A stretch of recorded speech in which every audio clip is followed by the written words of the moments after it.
Rafiq class 5-এ পড়ে। সে নিতান্তই গরিব। ঘর ভাড়া দেওয়ার মতো সামর্থ্য তার নেই। তাই মসজিদে থেকে লেখাপড়া করে। কপালে যা জুটে তা দুবেলা খেয়ে দিনেতে পাঠ করতে লাগলো। এভাবেই কেটে গেল 2 বছর। একদা তার বন্ধু বেড়াতে এসে তার অবস্থা জিজ্ঞেস করলাম।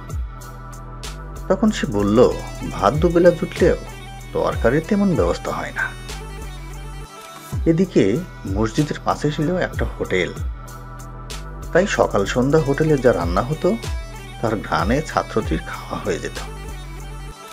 হোটেল মালিক ঘটনাটি জানতে পেরে ছাত্রটির কাছে 2 বছরের বিল পরিশোধ করার দাবি করে বসল। গরিব বেচারা হোটেল মালিককে অনেক বোঝানোর পরও নিরুপায় হয়ে কাজীর কাছে গেল। কাজী সাহেব সবকিছু শুনে ছাত্রটিকে মূল্য পরিশোধ করতে বললেন।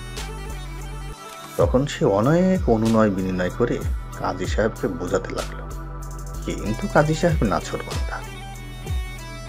অবশেষে ছাত্রটি কোনো কথাই শুনল না। তখন ছাত্রটি নিরুপায় হয়ে অনেক কষ্ট করে টাকা জোগাড় করে কাজীর দরবারে উপস্থিত করল। সে সময় সিকি পয়সা ইত্যাদির প্রচলন ছিল। কাজী সাহেব পয়সাগুলো পাকাতে ফেলে দিলে ঝনঝন করে আওয়াজ হলো। তখন কাজী সাহেব হোটেলের মালিককে বললেন, ভাই, পয়সাগুলির আওয়াজ শুনেছেন তো? তখন লোকটি বলল, হ্যাঁ শুনেছি। এরপর কাজী সাহেব বললেন, ঠিক আছে, এই আওয়াজ থেকেই আপনার মূল্য নিয়ে নিন। লোকটি তখন তার ভুল বুঝতে পারল এবং নিরুত্তর হয়ে গেল। আর কাজী সাহেব ছেলেটিকে পয়সাগুলো ফেরত দিয়ে দিলেন।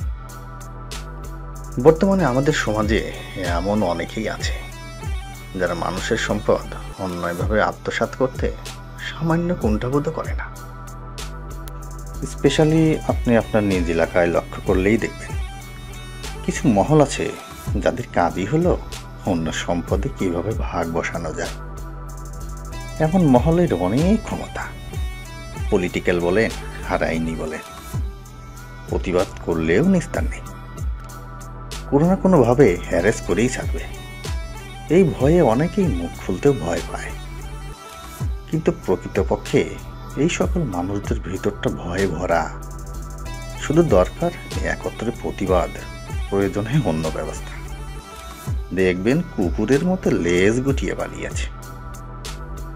আর ধর্মের কথায় যদি আসি, তাহলে তো কোনো কথাই নেই। সকল ধর্মেই অন্যের সম্পদ আত্মসাৎ করার কঠোর শাস্তির কথা বলা হয়েছে।